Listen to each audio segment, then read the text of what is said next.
السلام علیکم ناظرین، خلیج نیوز اسامہ اقبال میں خوش آمدید۔ آج میں موجود ہوں اے سی انڈسٹریل ایریا اوید بھٹی صاحب کے ساتھ۔ ناظرین، یہ CSS 2017 کے ٹاپر ہیں۔ اس کے ساتھ ساتھ انہوں نے کیمبرج یونیورسٹی سے اپنی ایجوکیشن پوری کی ہوئی ہے۔ آئیے ان سے بات کرتے ہیں۔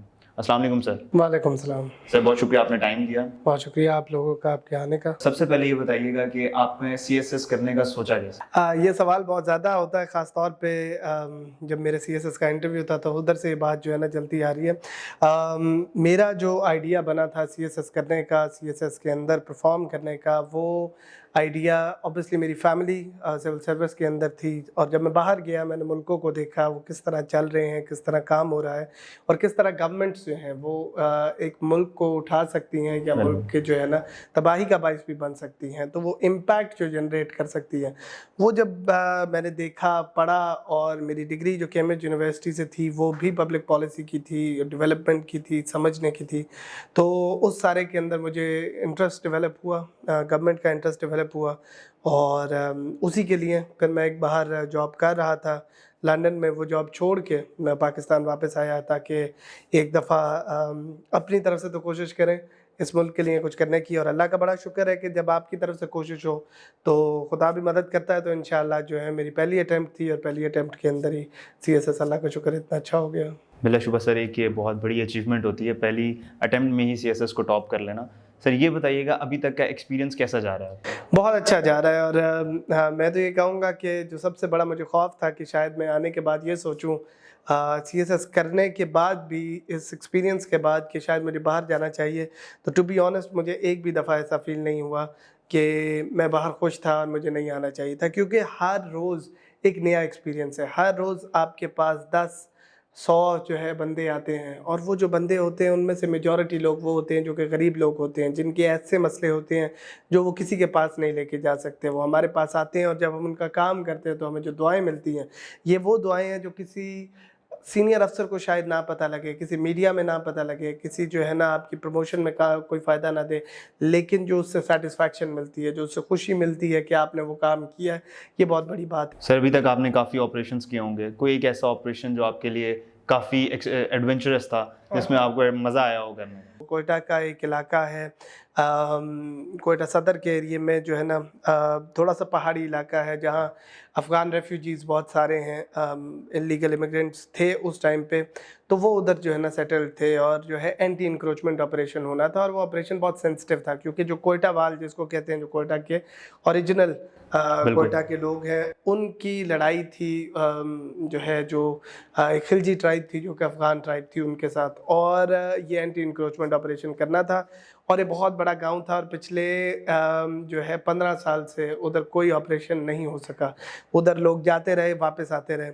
تو جب یہ مجھے آپریشن انٹرسٹ کیا گیا تھا تو آئیڈیا یہی تھا کہ اگر آج اس کو نہ روکا، جیسے آج ہم کہتے ہیں کہ یہ پلازا جو توڑنے گئے ہیں تو کبھی تو کسی نے بننے دیا تھا، تو میرے لیے وہی فیصلہ تھا کہ اگر آج میں ان کو نہیں روکوں گا تو یہ بڑھ کے ایک شہر بن جائے گا، اور وہی لوگ میرے بارے میں کہیں گے کہ کبھی انہوں نے روک لیا ہوتا تو آج ہمیں یہ دن نہ دیکھنا پڑتا۔ آپریشن ہم نے بہت سکسیزفلی ایگزیکیوٹ کیا شام تک، اور سب سے مشکل ٹائم ہوتا ہے شام، اور اس میں آپ کو بڑا کیئرفل ہونا پڑتا ہے۔ ہم نے 80% وہ کمپلیٹ کر دیا تھا، بٹ اس ٹائم کے اوپر اینڈ میں لڑائی جھگڑا کریٹ ہوا، اور مجھے یاد ہے کہ میں ادھر کھڑا تھا اور میرے کانوائے کے اوپر گولیاں چلیں۔ میں ایکچولی ادھر کھڑا تھا جس ٹائم گولیاں چل رہی تھیں، اور گاڑی میری ہٹ ہوئی تھی، پتھر آئے تھے۔ سر یہ بتائیے گا، جب آپ کسی کے خلاف آپریشن کرنے جاتے ہیں، اوپر سے پریشر آتا ہے؟ دیکھیے، اوپر سے پریشر، اور یہ سچی بات ہے کہ اوپر سے پریشر جو ہے ہمیں اگر 10 دفعہ میں کیا ہوں تو شاید 9 دفعہ نہیں آتا، ایک دفعہ آتا ہوگا۔ ایک دفعہ بھی پریشر اس طرح اسی کو نہیں آتا کہ آپ یہ کریں ورنہ آپ چلے جائیں، وہ ایک بہت ایکسٹریم کیس ہے۔ ہم کیا کرتے ہیں کہ ہم زندگی کے اندر جو extreme out lawyers, extreme cases ہوتے ہیں، ان کو ایسے کنسیڈر کرتے ہیں جیسے AC یا کوئی گورنمنٹ آفیسر کام نہیں کر سکتا کیونکہ اس کو ہر چیز پہ کال آتی ہے، بٹ سچائی یہ ہے کسی بھی AC کی، and I speak for all the ACs of Pakistan, صرف اسلام آباد نہیں، بہت سارے ایسے کام ہیں جو غریبوں کے کام ہوتے ہیں جس میں ہمیں کوئی کال نہیں آتی۔ بہت سارے لوگ میرے دفتر کے باہر کھڑے ہوتے ہیں جس کا نہ کوئی تعلق ہے، نہ واسطہ ہے، نہ کچھ ہے، وہ آئے گا میرے سامنے آئے گا، اگر میں اس کا کام کر دیتا ہوں मेरिट पे कर देता हूँ तो वो हमें दुआएं देगा। इसी तरह ही बहुत सारे बाहर के काम बंद करने की चीज़ें नहीं आती कॉल। बट हमारे सीनियर्स ऑब्वियसली एक हर चीज़ को एक डिफरेंट नज़र से देखते हैं, एक बड़ी नज़र से देखते हैं कि वो चीज़ ब्लो आउट ना कर जाए, कोई ऐसी सूरत हाल ना बन जाए जो ज़्यादा बड़ा इशू क्रिएट कर दे। तो इस वजह से उनकी गाइडेंस हमारे साथ हमेशा होती है और वो होनी चाहिए, ताकि जो बड़े है इश्यूज को रोकने के लिए छोटे इश्यूज को अलाउ करना पड़ता है। और ये सूरत हाल बहुत ज़्यादा इंपॉर्टेंट है क्योंकि देखिए कोविड का सिलसिला है, रेस्टोरेंट्स के अंदर एक फाइनेंशियल लॉस है, इसी तरह दुकानों का फाइनेंशियल लॉस है, रेंट उसी तरह चल रहे हैं लेकिन उनके रिटर्न्स उस तरह नहीं आ रहे, लोग मर गए हैं जो है ना अपनी बेरोज़गारी में।